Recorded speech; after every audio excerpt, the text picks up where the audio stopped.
In the early 2000s, the United States was riding a wave of prosperity, but beneath the surface, a financial storm was brewing. You've got your average person's mortgage, fixed rate, 30 years, boring, safe, small payoff, right? But when you have thousands of them all bundled together, suddenly the yield goes up, but the risk is still small. The good life was going to come to an end with a massive collapse that would trigger the Great Recession that left people without jobs, homes, savings, and caused complete chaos within the global lending system. The signs were everywhere, but now it's official, we are in a recession. Nearly $2 trillion tax dollars have been shoveled into the hole that Wall Street dug. This collapse within the financial world was years in the making, but no one seemed to realize how massive it would be. Out of all the people who were tapped into the financial market, one person noticed some peculiar numbers coming from the housing market, and after diving into more research, realized the collapse was coming. Despite the many people who thought he was crazy, that his guess was inaccurate and foolhardy, he went with his gut instinct and committed his fund to a massive bet against the housing market, known as the Big Short.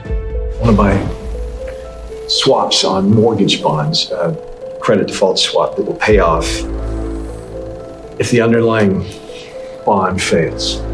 You want to bet against the housing market? Because of this, he pulled off what seemed to be the impossible and won himself and his clients millions of dollars, while others were losing everything. Michael Burry, the investor behind the Big Short, proved that you should always trust the numbers, that no market is safe from collapse, and that even when others tell you that you're crazy, you need to go with your gut. In this video, not only will we go over the lessons we can learn from the crash, but we will also dive into how Michael Burry saw these numbers and broke it down to work in his favor.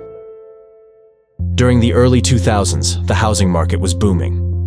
Home ownership was on the rise, and mortgage lending was easy and lucrative. This was caused by the fact that after the dot-com bubble bursting, the 9/11 attacks and multiple corporate accounting scandals, the Federal Reserve lowered the federal funds rate from 6.5% to a whopping 1%. This was done in hopes of boosting the economy, as well as providing every American with a chance of owning their own home. This resulted in a rise in housing prices but low mortgage rates, which were taken full advantage of. Even those who had poor or no credit history at all were given subprime loans, which is considered extremely high risk to the banks or the people loaning the money. After these risky loans were given out, the banks would then sell them to Wall Street, who in turn would package these loans into what they called low-risk financial instruments, which were also known as mortgage-backed securities and CDOs. Since this was proving to be lucrative, an entire secondary market was created. What exactly is the credit rating on this bond? This bond, gentlemen, is AAA rated. This is exactly what the Michigan State Pension Fund has been looking for. I'll buy $20 million. Oh, come on, live a little. $25 million. This is where Michael Burry dug deep into the world of subprime mortgages and where he saw a fundamental flaw in the system. He realized that these subprime mortgages were ticking time bombs and that it was only a matter of time until they blew up. I called up the prospectuses and I read the prospectuses and I looked at these pools. I could see the credit standards within these pools deteriorating just quarter to quarter. He also came to the realization that by being able to bet against these mortgages, it would be something that would make money hand over fist. Burry brought these ideas to other investors, warning them of the coming collapse. Despite the proof in the numbers, almost all the investors Burry went to thought his idea was idiotic, and that there was no way that the housing market was going to crash. Despite the numbers, many investors believed that the housing market was uncrashable and something that would always be safe to bet on. I'm sorry, are you for real? You want to bet against the housing market and you're worried we won't pay you? Yes, that's right. A couple of other investors, including Steve Eisman and Greg Lipman, saw the same thing that Burry saw and also committed to putting their funds against the market. As the years passed, what Burry predicted began to come true. Foreclosures began to rise, the housing prices plummeted dramatically, and Wall Street began to panic.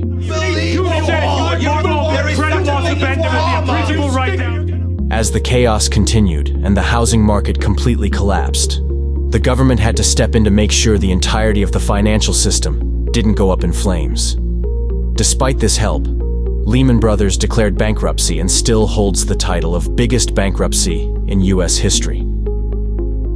The 2008 financial crash devastated the economy and turned the financial world on its head, leaving many broke and left to pick up the pieces. Meanwhile, those who bet against the housing market ended up making millions in profit. What are the big things we can learn from this crash to make sure we learned our lesson? According to the Federal Reserve Bank of St. Louis, there were 3 big lessons learned for the crash. The first was having high levels of debt, borrowers that were high risk and probably not going to pay their loans, and an expectation that housing prices will constantly increase, paired along with other factors, is a dangerous combination that equals a sense of false security. The second lesson learned was that risk needs to be understood at all levels of the financial system. And just because there was a use of insurance policies such as credit swaps and insurance outside of the banking system, it didn't help increase risk diversification. It actually made it worse. The last lesson is one that ended up resulting in the Dodd-Frank Act, an act which was implemented after the 2008 crisis. The act completely overhauled and reworked guidelines and rules surrounding the federal financial regulatory systems and a good majority of the USA's financial services industry. The act created the Consumer Financial Protection Bureau, which was charged with protecting consumers against abuses related to credit cards, mortgages, and other financial products. It also created the Financial Stability Oversight Council and the Office of Financial Research, whose jobs are to identify threats to the United States economy and financial stability.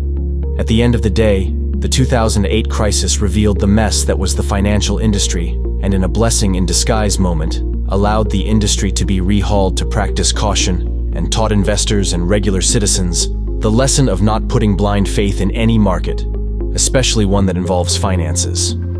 The 2008 financial crisis was a harsh and cruel reminder of the dangers of trusting the market and believing something is uncrashable. Because of his bet against the housing market, Michael Burry ended up making $100 million in profit for himself and over $725 million for his investors.